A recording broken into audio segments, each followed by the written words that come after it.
recientemente ha salido un documento que nos gustaría comentar a partir de esto, que es algo tan importante para la fe católica, puesto que nosotros como cristianos tenemos una característica muy especial, además de seguir a Jesús, por supuesto, y lo amamos sobre todas las cosas, pero el Señor nos ha dado una marca de fábrica, por decir así, en la Iglesia Católica, que es el amor al Papa, el amor a la Santísima Virgen y, por supuesto, el amor a la Eucaristía, que es lo que distingue a la Iglesia Católica de otras denominaciones religiosas que han ido surgiendo con el tiempo y con las cuales también se intenta, de un tiempo a esta parte, entrar en una mayor comunión con el llamado ecumenismo.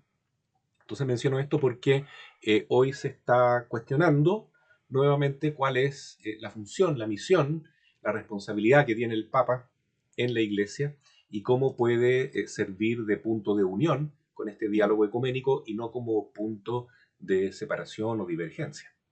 Bien, entonces vamos a compartir este tema el día de hoy acerca de la autoridad del Papa. Agradecemos a las personas que nos están acompañando en las redes sociales.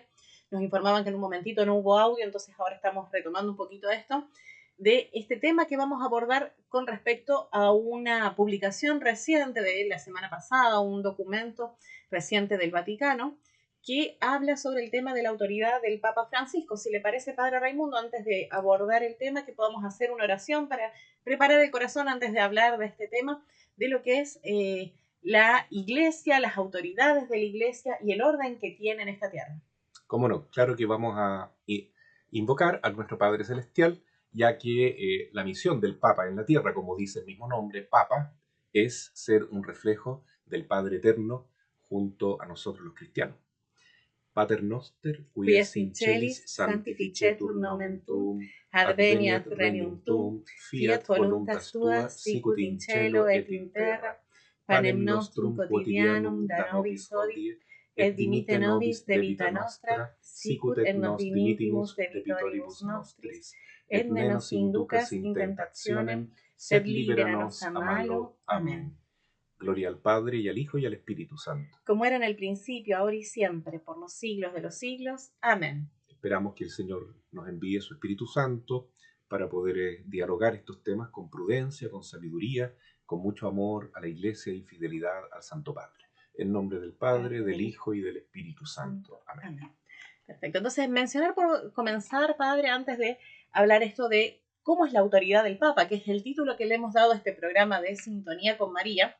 ¿Cuál es el documento al cual estamos haciendo referencia en este programa? Vamos a estar citando una noticia del Vaticano a través de la página de infovaticana.com, donde el Vaticano abre las puertas hacia la limitación del poder del Papa Francisco, del Papa, de la figura del Papa, no solamente del Papa Francisco, sino de la figura del Papa. El Dicasterio para la Promoción de la Unidad de los Cristianos ha publicado recientemente, esto estamos hablando alrededor del día 13 de junio, con la aprobación del Papa Francisco, su nuevo documento llamado El Obispo de Roma, Primacía y Sinodalidad de los Diálogos Ecuménicos y respuesta a la encíclica Ut Unum Sind. Esto es un amplio documento, estamos hablando de un estudio de más de 140 páginas, que está representando por primera vez una síntesis de las respuestas a la encíclica que mencionábamos, Ut Unum Sind, y los diálogos ecuménicos sobre la cuestión del primado y la sinodalidad. Esto es entonces lo que vamos a estar hablando. No sé si le parece, Padre Raimundo, para comenzar un poquito, contarle a la gente qué es lo que es esto del ecumenismo, por si no está clara esta palabra, que tal vez dentro de lo que es el grupo de laicos no siempre es una palabra que se usa con frecuencia. Ecumenismo viene de ecúmene, que en griego significa todo un radio de acción que tiene la Iglesia, ¿no? Y ese radio de acción, ¿ya? O esa comunidad, ecúmene, abarca nada menos que todos los pueblos, porque Jesús dijo, vayan y evangelicen a todos los pueblos, hagan que todos los pueblos sean mis discípulos. Entonces el ecumenismo significa en la práctica entrar en un diálogo religioso con otros cristianos que no son católicos, ¿ya? Para poder encontrar puntos de unión en orden a reintegrar a todas esas comunidades a la fe católica, ¿ya?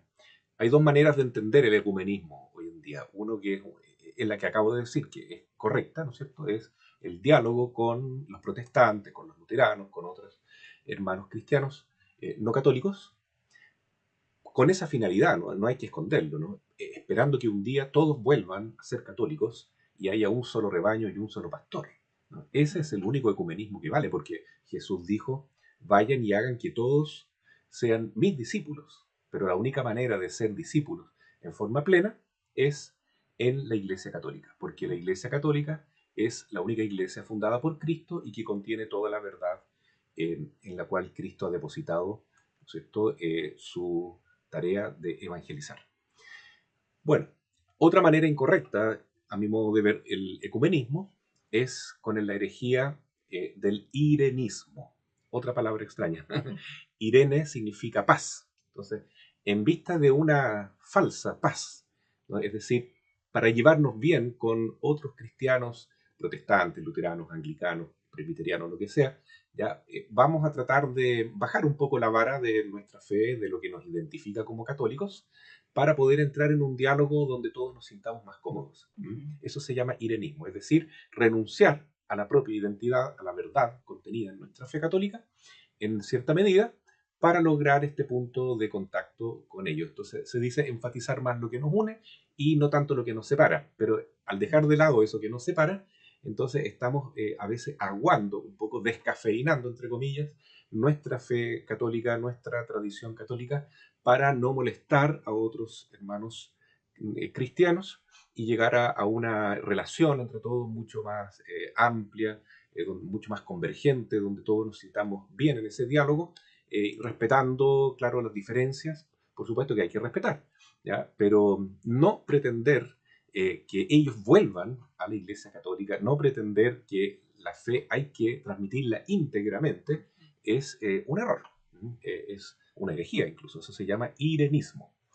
Bien, entonces podríamos partir de esta concepción entonces que el ecumenismo es este diálogo entre los cristianos, reiteremos que es entre los cristianos, porque también yo creo que hay algo de falta de formación que tenemos y que muchas veces pensamos que es entre todos los credos el ecumenismo y no solamente entre los cristianos. Y uno de los temas justamente controversiales, se podría decir, es el tema de la autoridad del Papa. Entonces, justamente este documento va a abordar este tema de la autoridad que tiene la figura del Papa. Yo agrego una partecita, si le parece, padre, de un artículo tomado también de la página católica Así Prensa, que habla de justamente cuál es el anhelo del Papa Francisco, porque este documento está aprobado igualmente por el Papa Francisco. Dice, ya lo adelantó el Papa Francisco el pasado 2 de mayo durante una audiencia con anglicanos en el Vaticano, que el papel del obispo de Roma sigue siendo un tema controvertido y divisivo entre los cristianos, y aprovechó esa ocasión para afirmar su rol al servicio de la unidad. Esa es la intención del Papa, siempre la unidad de la Iglesia. Y aseguró rezar para que el sínodo de la sinodalidad, que lo hemos hablado también en otras oportunidades, favorezca a una mayor comprensión sobre su papel. Fruto de su anhelo es este texto que ha elaborado el Dicasterio para la promoción de la unidad de los cristianos y que, como decíamos, está compuesto por alrededor de 150 páginas, dividido en 4 secciones. O sea, la finalidad del documento es esto, seguir buscando la unidad de los cristianos, que es lo que se encarga este dicasterio encargado de emitir este documento, y el Papa, a través de todo este proceso que se está haciendo junto a la Iglesia, que es el sínodo de la sinodalidad, es también poder atender esta situación, abrirse al diálogo y poder ver cuáles son las respuestas y cómo va evaluándose lo de la autoridad del Papa para buscar unidad también. Claro, está muy bien presentado, pero dicho en resumen, es lo que se busca en este documento precisamente, ¿no? Cómo poder limitar la autoridad del Santo Padre, el Papa, de tal modo que se pueda favorecer la unidad de los cristianos. Es decir, cómo podemos fomentar mejor el ecumenismo y entender o reinterpretar la visión que se tiene de la misión del Papa como cabeza de la Iglesia hasta hoy. Entre eso, entonces, aborda que el documento vuelve a renovar la lectura que se hace sobre los textos bíblicos, los textos históricos, ya que sabemos que, o sea, dentro de nuestra fe, la figura del Papa es este cargo que se le entregó a Pedro y como apóstol primer Papa, y que luego ha ido sucediéndose en la historia a distintos papas, eh, siempre unidos como iglesia, entre los obispos decidiendo, inspirados por el Espíritu Santo, en la escucha orante del Espíritu Santo, para ver quién iba a ser el siguiente sucesor de Pedro. Está esto a través de los textos bíblicos, porque así lo vemos también que fue Jesús quien designó el primer papa, el primer vicario que iba a quedar encargado de la iglesia.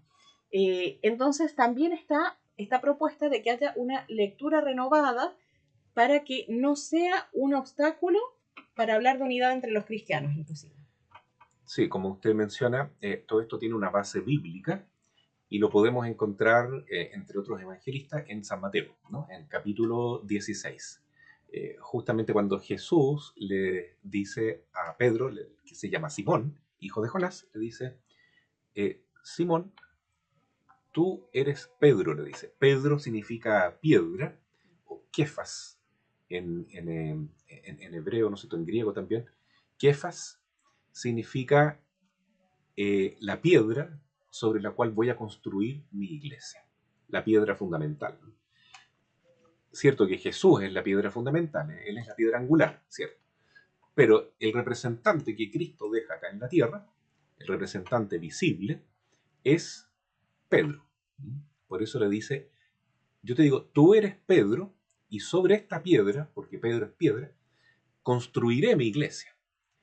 Y los poderes o las puertas del infierno no la podrán vencer. A ti te daré las llaves del reino. Y lo que tú ates en la tierra quedará atado en el cielo, y lo que desates en la tierra quedará desatado en el cielo. Esto fue justo después de una profesión de fe que Pedro hizo, porque Simón Pedro hizo, ¿no? Porque Cristo había preguntado, ¿quién dice la gente que soy yo y quién dicen ustedes que soy yo? Y ahí Pedro, en nombre de todos los apóstoles, dice, tú eres el Hijo de Dios, tú eres el Mesías, tú eres el Dios de Israel en el fondo. Y a partir de esa profesión de fe, Jesús le entrega este ministerio a Pedro, esta misión de ser la piedra fundamental, es decir, ser el que tiene el primado, la primacía, la presidencia, por decir así, entre todos los demás apóstoles. Y eso nunca se cuestionó, siempre los apóstoles respetaron esta primacía o primado de Pedro, y hasta los días de hoy siempre ha sido el representante de Pedro como obispo de Roma, el que está a cargo, ¿no es cierto?, de velar por la unidad de toda la iglesia, y que tiene esta misión última de responder en nombre de Dios para la iglesia en cuestiones de verdad, de fe, de moral también, como quedó muy bien estipulado en el Concilio Vaticano I. A finales del siglo XIX, entonces la iglesia en este concilio proclama dogmáticamente, ¿ya?, que el Papa puede hablar ex cátedra, es decir, que en materia de fe y moral, cuando él habla ex cátedra, es decir, desde la silla de Pedro, entonces eso es infalible, es una verdad infalible. Por lo tanto, se ve que el servicio de la unidad de la iglesia que tiene que prestar Pedro, todos los papas de toda la historia, ¿no es cierto?, es en base a la verdad. No tanto en una proclama de buenas relaciones simplemente, de relaciones fraternas, amistosas entre todos, aún teniendo que renunciar a la verdad. No. Es en base a la verdad que vamos a lograr la unidad de la iglesia. Entonces el Papa tiene que velar por la unidad de la iglesia, y el Papa tiene tres funciones, ¿no?, que son reinar, gobernar, presidir, ¿no es cierto?, también santificar y enseñar. ¿Ya? Entonces, en la medida en que el Papa habla eh, con su magisterio, él está hablando en nombre de Cristo. Y ese magisterio se va dando en distintos niveles, y el nivel más alto, por supuesto, es aquel en el cual él no puede equivocarse, que es cuando habla ex cátedra.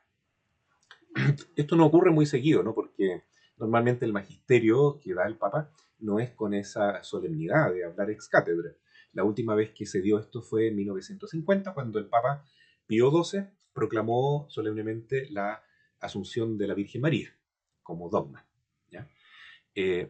Pero esto es así desde el Concilio Vaticano I, y lo que hoy se está cuestionando, ¿ya?, es que esa forma de ejercer la misión pedrina, es decir, el primado de Pedro, está siendo como un obstáculo para el diálogo con los demás cristianos. Entonces, una de las cosas que se propone en este documento es rever o reinterpretar a la luz del contexto histórico de hoy cómo debe darse esta misión de Pedro, de tal modo que no sea una fuente de obstáculo con el diálogo con los demás cristianos, sino que una fuente de comunión, de puente con los demás cristianos. Es un gran desafío. O sea, en primera instancia se podría decir que el documento este no es que traiga una definición sobre cuál es la autoridad del Papa, sino una invitación al diálogo, un abrir las puertas a no ver la autoridad, esta primacía que tiene, como un problema inmediato en este diálogo ecuménico que se realiza, sino encontrarlo realmente como una oportunidad, algo de lo que se pueda hablar, se pueda debatir, se pueda reflexionar. Entonces, darle esa posibilidad dentro de estos diálogos ecuménicos que se realizan. Claro. No se quiere negar lo que se dijo en el Concilio Vaticano I, pero un poco se lo está relativizando, porque se dice que en esa época la Iglesia estaba viviendo un contexto histórico que era muy complicado, en que tenía que imponer un poco más la autoridad, porque se estaban en ese momento dando unas situaciones muy difíciles, ¿no? Los poderes ahí en Italia estaban quitándole a la Iglesia su poder, le estaban restando territorios que eran eclesiásticos, se los quitaron, ¿no es cierto?, a la Iglesia en esa época, y por un problema de guerras y convulsiones políticas y sociales, ni siquiera se pudo terminar el Concilio Vaticano I. Entonces, realmente había un contexto histórico bien delicado, y hoy se dice en este otro documento, que se llama El Obispo de Roma, que entre paréntesis, a pesar de que es un documento de estudio, dice algo muy fuerte, y es que ahora ya no habría que nombrar al Papa como sumo pontífice, porque eso sería como un obstáculo para la unión con los demás cristianos. Solamente decirle obispo de Roma. O sea, también plantea un cambio en el lenguaje, que se va a estar utilizando. No tanto Santo Padre, Romano Pontífice tampoco. No, Romano Pontífice sí, porque eso significa obispo de Roma. Es el Romano Pontífice. Cada obispo es pontífice en su diócesis. En este caso, el Papa, el obispo de Roma, es Romano Pontífice, pero no decirle tanto sumo pontífice, o santo padre, o vicario de Cristo, o representante de Cristo en la tierra, porque eso, como según el documento y muchos diálogos ecuménicos, estaría un poquitito sensibilizando a los demás evangélicos, protestantes, y que eso no les gustaría mucho, ¿no? Entonces, hay que tratar de suavizar un poco el lenguaje, dice el documento. Claro que no es un documento dogmático, es un documento propuesto por el Dicasterio para la Unidad de los Cristianos, y que está como en fase de estudio todavía. No es todavía una cosa como muy dogmática, pero sí que tiene una gran repercusión en la manera como estamos interpretando nuestra manera de vivir la iglesia hoy, ¿no? Sobre todo con esta clave nueva que se ha puesto, que es la sinodalidad. O sea, de hecho es aprovechar justamente esta instancia, lo aborda el documento como que el contexto en el cual está hoy la Iglesia y este planteo de este dicasterio por el ecumenismo es justamente este proceso sinodal que se está dando. Estamos hablando de un proceso sínodo, era esto de caminar juntos, entonces en un diálogo permanente, abierto, y dentro de ese diálogo que se está dando, que también se pueda hablar o reflexionar sobre la autoridad del Papa. Entonces, aprovechando justamente esta instancia. Claro. Entonces, como se ve que en el Concilio Vaticano I estaba muy definida la autoridad del Papa en estos tres órdenes, ¿no es cierto? Santificar, gobernar, ¿cierto? Educar, enseñar, ¿ya? Ahora se quiere rever eso, ¿no? Una reinterpretación para ver, bueno, en qué medida es, cómo hay que entenderlo a la luz del Concilio Vaticano II y de esta nueva visión sinodal, ¿no? Por ejemplo, en el Concilio Vaticano I se decía que el Papa tiene una autoridad inmediata sobre todos los cristianos. Puede mandar inmediatamente, o sea, con potestad directa, sobre cualquier obispo, cualquier cristiano, y mandar, gobernar, como pastor supremo, como rey, en el fondo, como monarca. Entonces, eso sería bueno como bajarle un poquitito el perfil para darle más fuerza a las conferencias episcopales de los distintos países, y para respetar la potestad propia que tiene cada obispo en su propia diócesis, ¿no? Entonces, por eso se le quita este título de sumo pontífice y se quiere hablar más de obispo de Roma. Pero eso no significa que se le reste ese primado al Papa, en ningún caso. No se está negando lo que dijo el Concilio Vaticano I y lo que es la tradición de la Iglesia hasta hoy, pero se está tratando de darle un matiz más de lo que hoy se está viviendo en la actualidad, ¿no? Perfecto. De hecho, lo que dice es esto, que los documentos, estos 50 documentos de diálogo ecuménico que están resumidos en este trabajo sinodal que se realizó, hablan de que se coincide en la necesidad de un servicio de la unidad a nivel universal. Pero lo que se está dialogando, conversando, son los fundamentos de este servicio y las formas de ejercerlo, o sea, las maneras y las interpretaciones que se hacen en las maneras de este mandato, por así decirlo, o esta autoridad que tiene el Papa, el obispo de Roma. Claro, no se cuestiona que el Papa tiene una potestad directa sobre todos los cristianos, que puede enseñar ex cátedra y que su magisterio es el más importante entre todos los demás que puedan decir, los teólogos y sobre todo los obispos, ¿no? Y tampoco se cuestiona esta misión de santificar, de guiar con su ejemplo y de fomentar la fe y la unidad entre los cristianos. No se cuestiona eso, sino que lo que se está estudiando es ahora cómo hacerlo para que el Papa lo viva de tal modo que esto favorezca la unidad de los cristianos. ¿Mm? Esa es un poco la misión de este documento. Y bueno, esto trae bastantes consecuencias y nos hace cuestionarnos algunas cosas importantes, ¿no? Como por ejemplo, ¿por qué algunas personas se asustan con esto, ¿no? Se asustan con ciertos documentos que está sacando últimamente la Santa Sede, muchos del Dicasterio de la Fe, ahora en este caso fue de la unidad de los cristianos, el ecumenismo, otras veces la liturgia, otras veces será de la familia, etc. ¿Ya?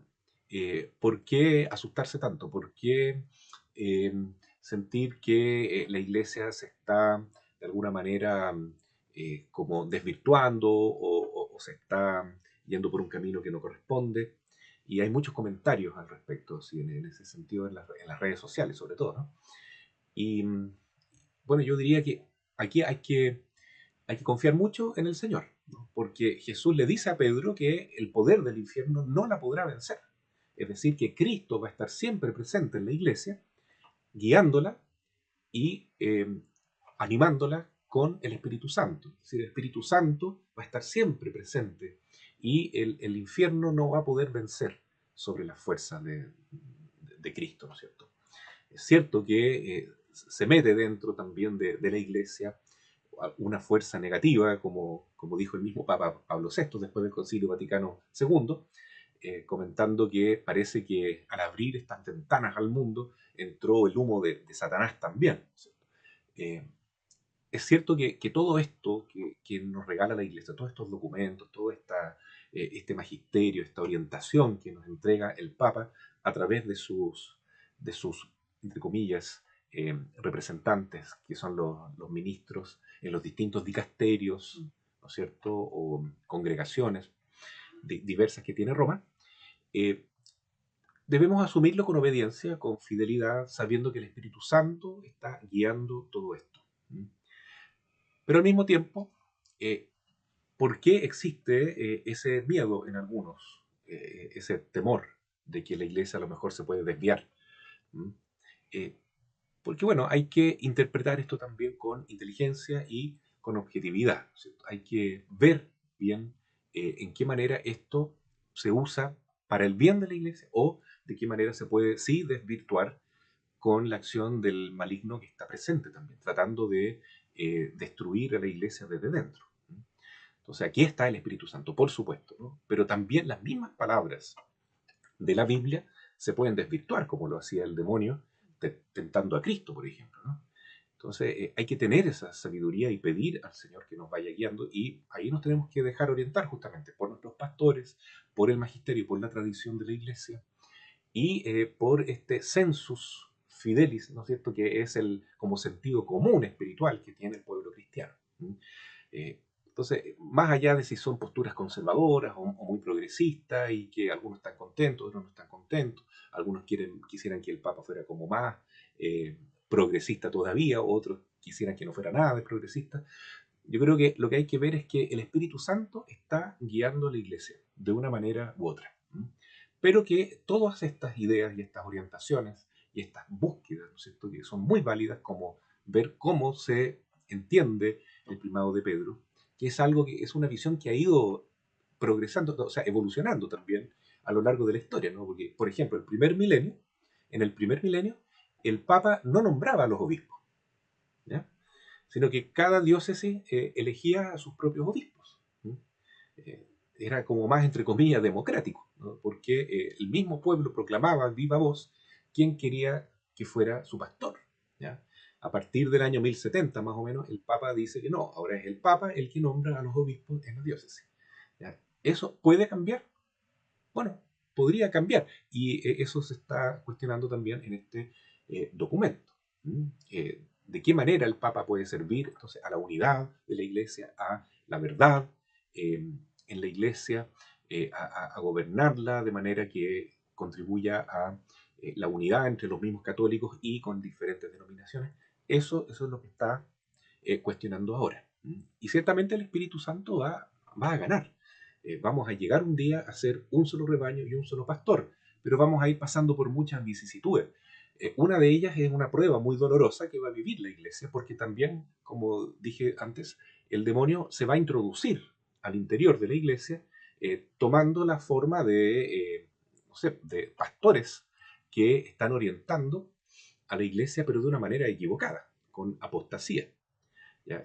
Apostasía significa un abandono de la verdadera fe y un asumir, dice el Catecismo de la Iglesia Católica en el número 675, el lugar de Dios, el lugar de Cristo, pero dejando a Cristo de lado. ¿No? Lo voy a leer textualmente. Dicen en la última frase del numeral 675 que la apostasía, que se da sobre todo en el anticristo y en todos los precursores del anticristo, es un pseudo-mesianismo, es decir, creernos nosotros los mesías, creer que nosotros somos los verdaderos Cristos, ¿no? Y justamente esa es una de las señales del fin de los tiempos, que Jesús dice en Mateo 24, que vendrán muchos diciendo yo soy Cristo, yo soy Cristo. No le hagan caso, dice Jesús, ¿no? Porque Jesús es uno solo. ¿Ya? Y entonces dice el catecismo que este pseudo-mesianismo consiste en que el hombre se glorifica a sí mismo colocándose en el lugar de Dios y de su Mesías venido en la carne. Entonces, por ejemplo, si un grupo de obispos, como ya ha ocurrido, ¿no?, en algunos países, señala que no, aquí nosotros vamos a bendecir y casar parejas homosexuales, ya que es una polémica muy reciente. Y eso el Papa no está de acuerdo con eso, por supuesto, ¿no? Pero ellos van y lo dicen, ¿no? Eso es un pseudo-mesianismo, es decir, nosotros tenemos ahora la verdad, no tenemos que escuchar al Papa, no tenemos que escuchar la tradición de la Iglesia, lo que dice la Biblia, hay que interpretarlo de otra manera, en su contexto, como sea, pero hoy nosotros creemos que sí podemos darle la comunión a los divorciados vueltos a casar, podemos bendecir parejas homosexuales, podemos hacer un montón de cosas que antes la Iglesia no las ha hecho por algún motivo, ¿no? Ordenar diaconisas, etcétera, ¿no? Yo creo, padre, que un poco como usted dice, está este riesgo de que las personas piensen que con los cambios que se realizan es uno el que tiene el poder de hacer las cosas mejores y no darle ese espacio a la obra de Dios. Una parte de lo que dice el artículo también es que expresa el texto, los obispos que redactan este texto, que ha llegado el momento de dar nuevos pasos en los diálogos ecuménicos y que es necesaria una mejor conexión entre los diálogos para evitar repeticiones y enriquecerse mutuamente. Eh, Amén de este temor que puede surgir ante los cambios que se realizan en las maneras en las que se llevan las estructuras eclesiales, está esta idea de que cuando vienen tantas ideas nuevas de renovación, de que vamos a hacer cambios, no queda este espíritu de que nosotros con nuestra nueva psicología, nuestra nueva manera de hacer las cosas, vamos a lograr la conversión de los hermanos que se han alejado de la fe, de los cristianos que no participan de la Iglesia Católica. Porque quien tiene que hacer la obra es Jesucristo, es el Espíritu Santo. Ahí en ellos tenemos que poner la confianza, no en nosotros mismos, no en nuestra capacidad de diálogo, no en nuestro lenguaje correcto para conseguir la conversión del hermano y por lo tanto su salvación, porque al fin y al cabo la conversión que nos interesa de nuestros hermanos, nuestros familiares, nuestros seres queridos, de tantas iglesias evangélicas, por ejemplo, que hay hoy en día, es por la salvación de las almas. Entonces, hay veces está esta preocupación de que es realmente necesario nuevas maneras de expresarse, más diálogo, un lenguaje más inclusivo, como por ejemplo sucede hoy en día, que seamos más políticamente correctos, o lo que nos está faltando es realmente más fe, más oración, más confianza en Dios. Y volviendo a este mes del Sagrado Corazón, Jesús, en ti confío. ¿En quién estamos depositando la confianza? ¿Si en el hombre o en Dios? Entonces este es un poquito el temor que a uno le surge ante estos nuevos modos que se proponen. Si será realmente inspirado por el Espíritu Santo o muchas veces un espíritu del mundo que en pos de este pseudo progresismo nos invita a cambiar los modos, las modas y van en contra de la ley de Dios inclusive muchas veces. Claro, hay cosas que humanamente cuesta de entender. Por ejemplo, que aquí se esté hablando que el primado de Pedro debe eh, moderarse un poco, ¿no es cierto? Limitarse, dice el documento, a fin de que los obispos tengan más poder en sus iglesias. Pero eso va en contradicción con algunas acciones recientes que ha tenido Roma últimamente, ¿no es cierto?, a través de sus dicasterios de la fe y de otros dicasterios, como por ejemplo decir que ya no se puede tan fácilmente, como decía el Papa Benedicto XVI, celebrar la misa en latín con el rito antiguo, ¿no es cierto?, llamado rito tridentino o de Trento, ¿no? Y que cada vez se está limitando más, ¿no? Recientemente un obispo de Melbourne, en Australia, pidió permiso para rezar la misa en latín en su diócesis y Roma le dijo que no. Él dijo que no al obispo. Entonces uno dice, ¿por qué? Por un lado se dice que el Papa tiene que dar más libertad a los obispos para actuar y por otro lado parece que esa potestad se está reservándola más el mismo Papa, ¿no es cierto? O cuando dice que en el documento reciente de las apariciones marianas, que ya no son los obispos los que van a poder determinar en sus diócesis si las revelaciones de la Virgen María y otras manifestaciones milagrosas son sobrenaturales o no. Eso lo tiene que decir Roma solamente, no el obispo. El obispo puede presentar estudios, indicaciones, pero quien tiene la última palabra es Roma. Entonces se está centralizando más en vez de, entre comillas, sinodalizar o democratizar más la iglesia. Da esa impresión. Y ni siquiera ahora se va a decir que son manifestaciones sobrenaturales. Según el último documento de cómo se van a aprobar estas manifestaciones extraordinarias o milagrosas, es simplemente con un nihil obstat. Como por decir, se permite que haya devoción a esta manifestación de María, por ejemplo. Pero no se va a reconocer más que es algo sobrenatural. Eso lo limita mucho, ¿no? Y ahora se está limitando el poder del Papa y también se está limitando el alcance que tienen los sacerdotes y los obispos de celebrar la misa que quieran, si es con el rito antiguo o con el rito nuevo. ¿Por qué tanta limitación? Y ahora en este momento se está diciendo que no, que hay que limitar en realidad el poder del Papa.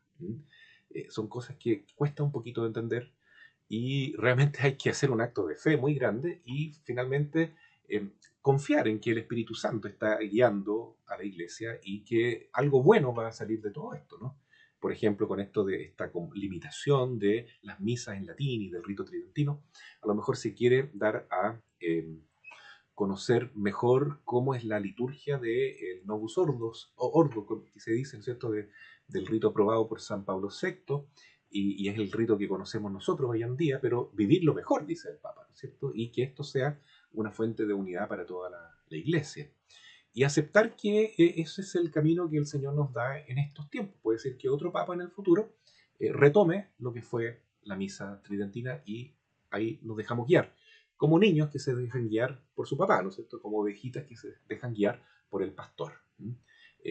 Como dice usted, eh, ¿cómo poder aceptar todo esto? Bueno, con esa fe, yo creo, con esa confianza en que Jesús está guiando a la iglesia y que no todo lo que dice el Papa o sus representantes en Roma lo vamos a entender mucho, pero que en definitiva el Espíritu Santo nos está guiando y quiere esto para la iglesia en estos tiempos de alguna manera y hay que obedecerlo, ¿no es cierto?, en la medida en que no sea algo pecaminoso y no vaya contra nuestra conciencia. por supuesto, como por ejemplo bendecir parejas homosexuales. Jamás yo lo haría como sacerdote porque eso va contra el magisterio y contra mi conciencia. ¿Ya? Pero hay que ser más como obediente, creo yo, y fiel al Señor que está actuando a través de Pedro, a través del Papa y de Roma, de los obispos que están en comunión con él más cercanamente, sobre todo. ¿No? Hay que mantener esa fidelidad y tener confianza, ¿no? Que Jesús está guiando a la iglesia y lo que sí hay que hacer también es rezar mucho, como nos pide la Virgen en Medjugorje, en estos tiempos que estamos viviendo, de mucha prueba, porque estamos a veces como muy ignorantes de que lo que está pasando realmente en el nivel de las naciones que se están peleando, ¿no es cierto? Israel con los palestinos, Ucrania con Rusia, y se van generando fuentes de conflicto en otras naciones, y parece ser que esto está cada vez peor, ¿no es cierto? Y que es necesaria más oración. La Virgen nos está pidiendo entonces que hagamos esta novena que comenzó el domingo pasado hasta el día 25 de junio, que fue la primera aparición de Medjugorje, ¿ya? Que está casi aprobada por la Iglesia, pero que realmente es importante lo que nos pide nuestra Madre, ¿no? Pedir por la paz en el mundo y pedir por nuestros obispos y sobre todo pedir, rezar por el Papa. Si el mismo Papa Francisco lo primero que dijo fue oren por mí, ¿m? Cuando fue nombrado sumo pontífice. ¿M? Y sigamos diciéndole pastor universal, sumo pontífice, porque él es realmente, eso es, ¿no? Este documento no puede quitarle al Papa lo que Jesús dijo en la Biblia, ¿no? A ti te daré las llaves del reino de los cielos, ¿no? Y sobre esta piedra edificaré mi iglesia, no sobre cualquier obispo, es esta piedra, que lo llamamos obispo de Roma, que tiene una misión en Roma, que tiene una misión con los católicos a nivel universal y que tiene una misión con todos los cristianos, ¿no? Por eso el documento Ut Unum Sint del Papa San Juan Pablo II del año 1995 ya hablaba de esto, ¿no? La misión importantísima que tiene el Papa para fomentar la unidad de todos los cristianos, incluso los no católicos, en orden a que todos nos podamos reunir a ser una vez más un solo rebaño y un solo pastor. Y para que esto se dé, aunque nosotros no lo entendamos tanto, dejemos de ser tan criticones, dejemos de ser tan desconfiados y oremos más por el Papa, oremos por los obispos que están con él. Si vemos cosas que no nos gustan, que no entendemos o que encontramos que son objetivamente malas, no los critiquemos, sigamos orando por ellos y hagamos esta oración por la paz en el mundo y por la paz al interior de la iglesia, ¿no? Para que tengamos esta verdadera comunión unos con otros y con el Santo Padre. Orar mucho, Padre Raimundo, por esto de la unidad, por la unión. Pensar en esto que es algo evangélico realmente, el llamado de Cristo, que seamos todos uno. Como el Padre y Jesucristo son uno, nosotros también estamos llamados a ser uno con Él. Por eso, no seguir ese espíritu de división, de fragmentación, no porque mi obispo lo dijo, porque tal otro obispo sí o no. Eh, por eso es tan lindo que tiene la Iglesia Católica la respuesta en fidelidad al Papa, la unión de la Iglesia Católica, la unidad y correspondencia a el Papa Francisco y diferenciar, como usted dice, padre, de lo que se dice ex cátedra o de lo que son catequesis, por ejemplo, u opiniones propias del Papa Francisco o del Papa que sea de Imperante turno. del momento. Exactamente. De la misma forma en la que uno pudiese vivirlo a nivel más pequeño en las mismas comunidades parroquiales, porque hay veces dentro de las mismas unidades, de las comunidades parroquiales, está ese espíritu de división, de la presencia, como usted dice, del demonio infiltrado que quiere dividirnos, quiere separarnos, quiere hacernos criticones entre nosotros mismos. Y cuando estamos llamados a ser uno, en ese espíritu que Cristo nos ha dicho, no solamente como iglesia, como miembros del mismo cuerpo místico, sino aún de una manera inclusiva espiritual, en esa unión de los hijos de Dios. Entonces hay un llamado a la unidad, no a una única relación nuestra con Dios y con indiferencia entre los hermanos. Pedir por esa unidad para que el Señor la conceda.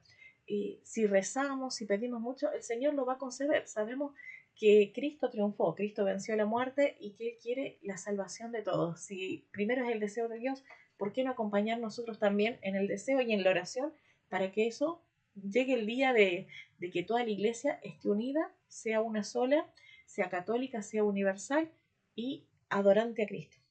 Eso. Y bueno, y si no, tenemos temores todavía, ya puede que los tengamos, y es válido porque tenemos inteligencia para pensar y ver que algunas cosas no nos calzan o hacen mucho ruido en algunos aspectos, que la confianza prime y sepamos que la victoria ya está en la palma de la mano de nuestro Señor. Y el Espíritu Santo va a sacar adelante la iglesia. Si vemos, por ejemplo, que con este documento del obispo de Roma se quiere limitar o bajarle el perfil a la autoridad que tiene el Papa, que si surge ese temor en nuestro corazón, digamos, entonces yo voy a amar mucho más al Papa, y lo voy a querer mucho más y voy a rezar mucho más por él.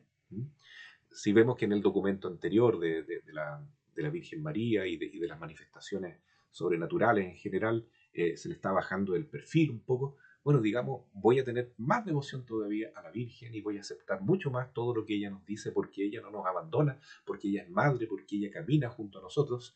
Y si es verdad esto de la sinodalidad, de que debemos caminar juntos, es porque primeramente Cristo y María caminan junto a nosotros y también San José.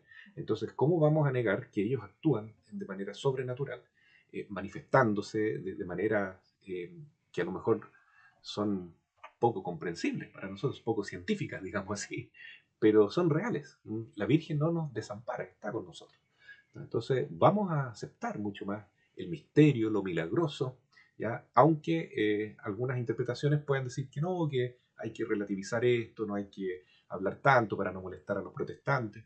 No, todo lo contrario, tenemos que amar mucho más nuestra fe y nuestra identidad católica y ponerla por delante de todo, sin ofender, por supuesto, a los que piensan distinto y a los hermanos separados, tratar de tenderles puentes y no barreras de odio, ¿no? Sino que, sí, diálogo, sí, pero para mostrarles la belleza que hay en nuestra fe, en la Eucaristía, en el amor al Papa, en el amor a la Santísima Virgen y en toda la enseñanza que nos da la Iglesia, que está contenida en el Catecismo de la Iglesia Católica.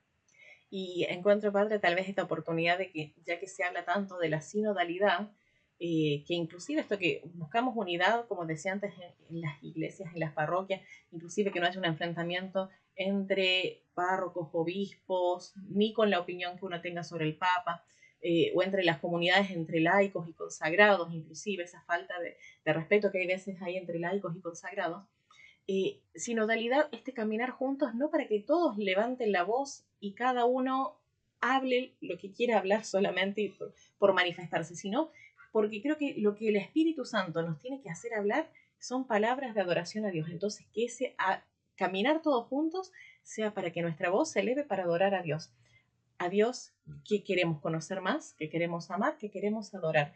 Y que ese sea el caminar juntos, no simplemente por decir caminamos juntos como quien va simplemente porque tiene oportunidad de hablar y quiere hacerlo, sino que sean palabras que vengan de lo que hay en el corazón. Y que en nuestro corazón esté el deseo profundo de cumplir la voluntad de Dios, ¿no? Porque cada uno puede hablar muchas cosas de su corazón, pero si están en desacuerdo con la divina voluntad, poco va a servir. Entonces realmente eso es lo que Dios quiere, ¿no? Que oremos por nuestras autoridades civiles, militares, eh, gubernamentales, lo que sea, pero sobre todo las autoridades que tenemos en la iglesia, nuestros pastores. Oremos por ellos, oremos más.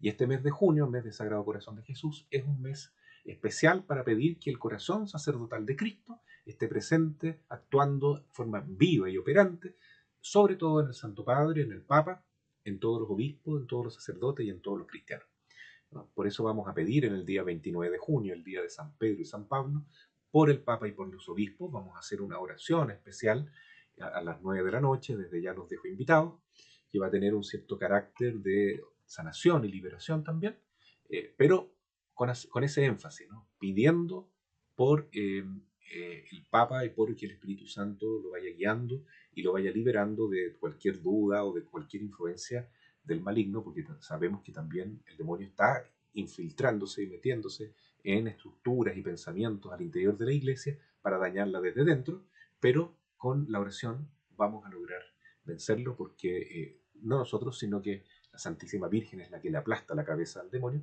y nosotros queremos estar ahí como ser como la suela de su zapato para aplastarle esta cabeza al demonio. ¿Cómo?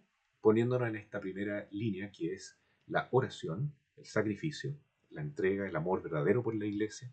Por eso estamos hablando de estos temas, no nos queremos quedar callados y hacernos los tontos, porque es una verdad que estamos en una verdadera batalla hoy en día. Y si no decimos las cosas como son, le estamos dando el privilegio y la prioridad al demonio para que siga haciendo su obra de división. Y que nuestras palabras, Padre, nuestra oración, sea de lo que abunda en el corazón. Y pidámosle a Jesús en este mes del Sagrado Corazón que nuestro corazón se pueda asemejar al de Él. Jesús manso y humilde de corazón, haz mi corazón semejante al tuyo. Repetirlo mucho, pedirlo mucho, y que esa escaculatoria sea una oración permanente para que podamos vivir con ese corazón de Cristo presente. Y para llegar al corazón de Cristo, el mejor camino es el corazón de María. Nuestra Madre María. Así como San Juan Pablo II, que a toda hora decía, totus tus, ¿cierto? Todo tuyo, Madre, y todas mis cosas tuyas son. Por medio del corazón inmaculado de nuestra Madre, ciertamente vamos a poder entrar en esta visión misericordiosa y tan sabia que tiene el corazón de Cristo.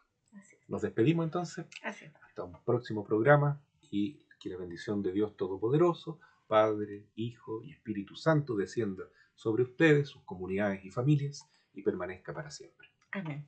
Muchas gracias a todos los que nos han acompañado y si Dios permite nos encontramos en una próxima oportunidad en otro programa de Sintonía con María en Radio Madre de Dios y en las redes sociales de la Parroquia de San José de la Mariquina. Hasta la próxima. Hasta luego.